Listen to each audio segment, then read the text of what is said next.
Good afternoon. Sarathi for civil service Delhi में आप सबका स्वागत है। आज का जो करंट अफेयर्स है 2 मार्च में, जो बहुत ज़्यादा राष्ट्रीय संस्करण में न्यूज़ नहीं था, लेकिन 3 ऐसे मुख्य न्यूज़ थे जिसका आपके लिए उपयोगी है। वह न्यूज़ आपके लिए उपयोगी था। पहला, बिहार में पुनः विशेष राज्य की दर्जा का मांग, एक ये न्यूज़ था, क्योंकि जो बिहार दे रहे होंगे उनके लिए भी काफ़ी उपयोगी हो जाता है मेंस के दृष्टिकोण से। दूसरा, G20 में उपस्थित विदेश मंत्री, ये भी आपका एक न्यूज़ था। कई बार क्या होता है कि प्री के दृष्टिकोण से, विशेषकर आप देखेंगे उत्तर प्रदेश में, कि मैच करने के लिए दे दिया जाएगा। इस तरीके से चार विदेश मंत्री का नाम होगा। हो सकता है कि एक सही हो या एक सही गलत हो जाए, तो वहां अगर आपको 4-5 विदेश मंत्रियों का नाम जो मेन है अगर याद होगा तो उससे क्वेश्चन हो जाएंगे। फिर क्या हो रहा है कि हाल में अभी जो है विदेश मंत्रियों के साथ साथ क्वाड देशों का बैठक होगा, इसमें भी विदेश मंत्री पार्टिसिपेशन करेंगे। और एक छोटा सा एक लाइन का न्यूज था, नाइजीरिया के नए राष्ट्रपति। ये हमारा आज का 4 शीर्षक के द्वारा, आज जो आपका न्यूज़पेपर है उसमें 4 शीर्षक में जो आपके उपयोगी करंट अफेयर्स थे हमने लिखने का काम किया, बता रहा हूं। अब पहला जो मेरा न्यूज है कि विशेष राज्य, मेरा पहला टॉपिक है विशेष राज्य। तो आपको यह जो चैप्टर है किताब में भरे पड़े हैं, काफी मटेरियल है मार्केट में, लेकिन होता क्या है कि हम लोग उसको, अरे यार क्या मतलब है इसको पढ़ना, कोई मतलब नहीं होता है। कई सारे चीज हम लोग उस पर निगलेक्ट करते रहते हैं, उस चीजों को, नॉलेज को। हो सकता है कि विशेष राज्य से रिलेटेड आपका मेंस में क्वेश्चन हो सकता है, इंटरव्यू में क्वेश्चन हो सकता है, आखिर विशेष राज्य क्यों जरूरी है, या फैक्चुअल डाटा भी यहाँ से पूछे जा सकते हैं। तो इसलिए मैंने कहा कि चलिए एक छोटा सा टॉपिक हम लोग निर्धारित करते हैं, विशेष राज्य की दर्जा। तो पहला मूल बात है कि हम एक छोटा सा एक शॉर्ट में बताना चाहेंगे कि आजादी के बाद जो अनुदान दिए जाते थे राज्यों के, उसके लिए योजना के अनुसार कोई बेहतर गाइडलाइन नहीं था। इसलिए आपको दिखाई पड़ेगा कि 1969 में जब 5वें वित्त आयोग की गठन हो रहा था, उसी समय आपको राष्ट्रीय विकास परिषद की बैठक हो रही थी। राष्ट्रीय विकास परिषद में क्या हुआ कि डीआरडी गाडगिल ने क्या किया कि एक फॉर्मूला दिए, और इसी फॉर्मूला को आधार बनाकर आपको दिखाई पड़ा कि 5वें वित्त आयोग ने ही सर्वप्रथम 3 राज्यों को विशेष राज्य का दर्जा 69 में देने का काम किया। यह 3 राज्य थे आपका असम, नागालैंड और जम्मू कश्मीर। यह 3 राज्य थे, बात समझ आ रहा होगा। तो अब बात आया कि सर ये विशेष राज्य की दर्जा देने का क्या उद्देश्य था। तो इनका जो उद्देश्य है, पिछड़ापन और क्षेत्रीय असंतुलन को दूर करना, समाप्त करना या दूर करना, यह उनका उद्देश्य था। अभी वर्तमान में 11 ऐसे राज्य हैं जिनको विशेष राज्य का दर्जा मिल चुका है। 11 राज्यों में आपका 3 पहले का है, असम, नागालैंड, जम्मू कश्मीर, और उसके अलावे अरुणाचल, मणिपुर, मेघालय, मिजोरम, सिक्किम, त्रिपुरा, हिमाचल प्रदेश, और लास्ट में 2001 में आपको उत्तराखंड को विशेष राज्य का दर्जा मिला है। यह भी डाटा आपके काम का है, कोई दिक्कत नहीं, टोटल 11 राज्य हैं। अब इससे लाभ क्या होता है, आखिर विशेष राज्य दिया गया, पहले अनुदान देने की प्रक्रिया नहीं सही थी, तो इन्होंने गाडगिल फार्मूला या आगे मुखर्जी फार्मूला को भी आधार बनाया गया, मानक बनाया गया वित्त आयोग के द्वारा, और विशेष राज्य का दर्जा मिला। तो विशेष राज्य के दर्जा से लाभ क्या होता है, ये दूसरी बात है। तो इसमें होता क्या है कि केंद्र सरकार या संघ की जो सरकार है, जब राज्यों के अनुदान देते हैं, तो जो विशेष राज्य होंगे, जैसे अभी 11 विशेष राज्य हैं, उनको क्या होता है कि 90% राशि अनुदान के रूप में मिलता है और 10% राशि आपको ऋण के रूप में मिलता है। वहीं समान जो राज्य हैं, जो समान राज्य होते हैं, उन्हें 70% राशि ऋण के रूप में और 10% जो 30% जो है उनका अनुदान के रूप में मिलता है। तो यहाँ आपको दिखाई पड़ेगा कि कैसे डिफरेंट हो गया समान राज्य और विशेष राज्य के रूप में, क्योंकि केंद्रीय या संघ की जो अनुदान है वही मेन चीज होता है। अब आपके मन में आया कि सर विशेष राज्य की दर्जा का निर्धारक क्या होना चाहिए, निर्धारण कैसे होता है, निर्धारक मानक क्या होता है।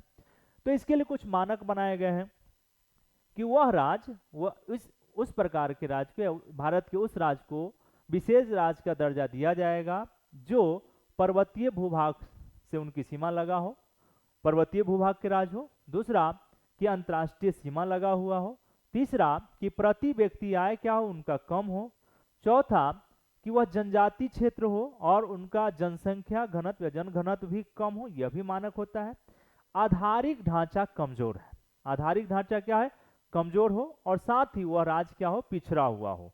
यह सभी मानक को आधार बनाते हुए ही वित्त आयोग के सिफारिश पर, सुझाव पर क्या हुआ कि संघ की सरकार ने क्या किया कि 11 राज्यों को विशेष राज्य का दर्जा देने का काम किया।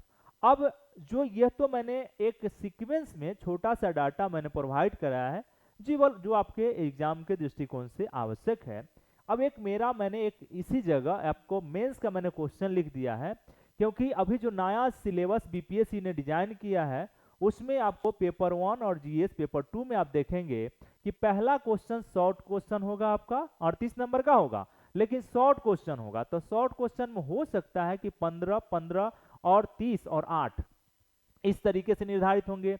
तो मेरा एक आप सबसे आग्रह है, निवेदन रहेगा कि अभी से ही आप प्री कम मेंस दोनों की प्रिपरेशन साथ में करें, किसी भी एग्जाम के लिए, चाहे यूपीपीसीएस है, यूपीएससी है और बीपीएससी है, कमीशन के जो भी एग्जाम आप दे रहे हैं, जितने भी स्टूडेंट हैं, तो कोशिश यही करना है कि प्री कम मेंस। इसलिए मैंने विशेष राज्य, क्योंकि बिहार सरकार ने, माननीय मुख्यमंत्री जी ने अभी विधानसभा जो सत्र चल रहा था उसमें, बजट सत्र, उन्होंने कहा है कि बिहार का विकास बगैर विशेष राज्य के दर्जा का संभव नहीं है, इसके पिछड़ेपन को दूर नहीं किया जा सकता है। अब आपको सोचना है कि भाई कौन कौन से मानक बिहार के साथ है या नहीं। एक दूसरा एक और थोड़ा सा एरिया होगा, इस पर सोचेंगे कि क्या जिन राज्यों का विशेष राज्य का दर्जा नहीं मिला है उनका विकास हो पाया है या नहीं हो पाया है, ये आपको सोचना पड़ेगा। मान लिया जाए कि गुजरात है, महाराष्ट्र है, अन्य कई सारे राज्य हैं जिनका विशेष राज्य का दर्जा न मिलने के बावजूद भी बेहतर विकास है। आंध्र प्रदेश है, आंध्र प्रदेश का भी मांग हुआ था, तो ये आपका मुद्दा होता है। अब मैंने क्वेश्चन बनाया कि विशेष राज्य की दर्जा किसी राज्य को क्यों आवश्यक है, क्वेश्चन मार्क्स। बिहार राज्य के संदर्भ में पक्ष और विपक्ष में अपना विचार दे। मैंने इसे 15 मार्क्स का शॉर्ट क्वेश्चन निर्धारित किया है और उम्मीद करूंगा कि आप सबको पीटी के साथ साथ मैं मेंस का जितने भी क्वेश्चन बनने वाले होंगे, जो न्यूज़पेपर से रिलेटेड होंगे, मैं प्रत्येक दिन लिखा दूंगा। और आप लोग जहां भी होंगे कृपया करके आप क्या करेंगे कि आप एक काम कर सकते हैं कि उसको लिखने का अभ्यास बनाएंगे, लिखते चलेंगे, एक अच्छा कॉपी बना लेंगे। आईआर का क्वेश्चन हो सकता है, साइंस एंड टेक का क्वेश्चन हो सकता है, इंडियन पॉलिटी एंड कॉन्स्टिट्यूशन का क्वेश्चन हो सकता है, सोसाइटी का क्वेश्चन हो सकता है, इन्वायरमेंट इकोलॉजी का। मैं प्रत्येक दिन एक क्वेश्चन, 2 क्वेश्चन आपको लिख दूंगा, लेकिन अभ्यास आपको करना है। अगर मान लिया जाए कि किन्हीं को कि भाई हम जो क्वेश्चन लिख रहे हैं वह सही है या नहीं है, तो मेरा एक पर्सनल नंबर है, व्हाट्सएप नंबर पे आप अपना आंसर को भेज सकते हैं 9818438352 पर।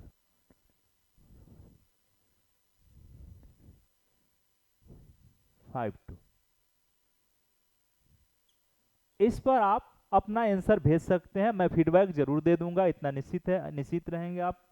तो ये आप कम करते चलिए, ये मेरा ये था। अब हम लोग आते हैं दूसरे न्यूज पर। हमारा जो अगला टॉपिक है G20 विदेश मंत्रियों का भारत यात्रा। देखिए ये क्वेश्चन, ये नाम आपके लिए मेंस में बहुत मायने नहीं रखेगा, लेकिन उत्तर प्रदेश जब आप देने जाएंगे तो मैंने उसी डायमेंशन में इसको अकॉर्डिंग टू क्वेश्चन ही सेट किया। विदेश मंत्री और देश, ठीक है, यहां से हो सकता है जैसे जेम्स क्लेवरी, यह ब्रिटेन के विदेश मंत्री हैं।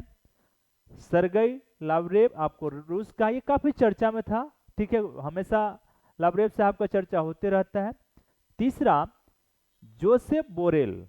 जोसेफ बोरेल है कौन, यूरोपीय यूनियन के विदेश नीति के प्रमुख हैं।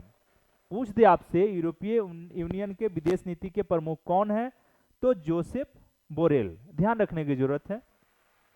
जेफरी ओनएमा, जेफरी ओनएमा यह जो है नाइजीरिया के विदेश मंत्री हैं। यह भी आपको एक सीक्वेंस में मैंने सजाया है और इसी तरीके से आप लिख लेंगे। थोड़ा सा क्या होगा कि एज ए क्वेश्चन फॉर्मेट आप देखे रहेंगे तो आसानी से, आप अगर क्वेश्चन पूछा गया तो आप आसानी से कर जाएंगे, ठीक है। तीसरा कि जो G20 विदेश मंत्रियों का अभी बैठक होने वाला है 3 मार्च को, तो उसमें क्या है कि जापान के विदेश मंत्री भाग नहीं ले रहे हैं, लेकिन उप विदेश मंत्री केजी यामादा जो है जापान के उप विदेश मंत्री हैं, जो G20 सम्मेलन के विदेश मंत्रियों में विदेश मंत्रियों के स्थान पर उप विदेश मंत्री के रूप में भाग लेते हैं। यह भी ध्यान रखने की जरूरी है।